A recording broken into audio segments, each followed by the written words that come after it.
ಅಲ್ಲ ಬಂಗಾರೆ, ಎಂತ ಗೊತ್ತಾನ, ಎಲ್ಲರೂ ಹೇಳಿದ್ ಮರಯ್ಯ, ಚಿನ್ನರಿಗೆ ಎಂಥದ್ದು ಗೊತ್ತಾಗಲ್ಲ, ಪೂರ್ತಿ ಬಂಗಾರಿ ಹತ್ರ ಕೇಳ್ತೀನಿ ಮಾಡೋದು ಅಂತ. ನಂಗಂತೂ ಕೇಳಿ ಕೇಳಿ ಸಾಕಾಗಿ ಹೋಗಿದೆ. ನಾ ಇನ್ಮೇಲೆ ನಿನ್ನ ಹತ್ರ ಎಂತ ಕೇಳೋದು ಇಲ್ಲ. ನಾನು ನೀನು ಜಾಸ್ತಿ ಮಾತಾಡೋದು ಬೇಡ ಆತ. ನಾವು ಬೇರೆ ಬೇರೆನೇ ಕೂತ್ಕೊಳ್ಳೋಣ ಮರಯ್ಯ. ಎಲ್ಲಿ ಹೋದ್ರೂ ನಾವಿಬ್ರು ಒಟ್ಟಿಗೆ ಹೋತೀವಲ್ಲ, ಅದಕ್ಕೆ ಹಿಂಗೆ ಹೇಳೋದು ಎಲ್ಲರೂ. ನಾನು ಹೇಳಬೇಕು ಅಂತ ಮಾಡಿದ್ದೆ ಕಣೆ ಚಿನ್ನಾರೆ, ಅವತ್ತೇ ಹೇಳಬೇಕು ಅಂತ ಮಾಡಿದ್ದೆ ಗೊತ್ತಾ. ಮತ್ತು ನೀ ಬೇಜಾರು ಮಾಡ್ಕೊತೀಯ ಅಂತ ಸುಮ್ಮನಿದ್ದೆ ನಾನು. ನಿಂಗೆ ಮಾತ್ರ ಅಲ್ಲ, ನನಗೂ ಹಾಗೆ ಹೇಳೋದಪ್ಪ.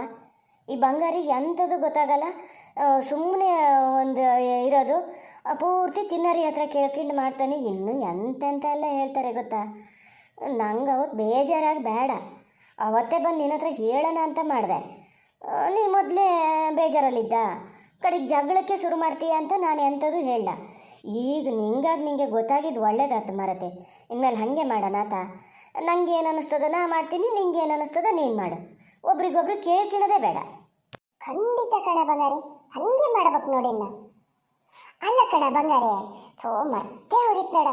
ನಾ ಈ ಸತಿ ಸ್ಕೂಲ್ ಡೇಗೆ ಒಂದು ಡ್ಯಾನ್ಸ್ ಮಾಡೋಣ ಅಂತ ಮಾಡ್ಕೊಂಡಿನಿ. ಏನು ಮಾಡಲಿ?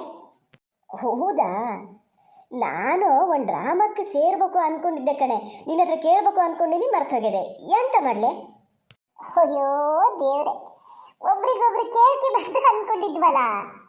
ಹೌದೇ ಸೈ, ಮರ್ತೇ ಹೋಗ್ಯದೆ. ಇದು ಒಳ್ಳೆ ಭವ್ಯ ತ್ರಿವಿಕ್ರಮ್ ಕಥೆ ಆದಂಗೆ ಆತ ಮಾರಾಯ.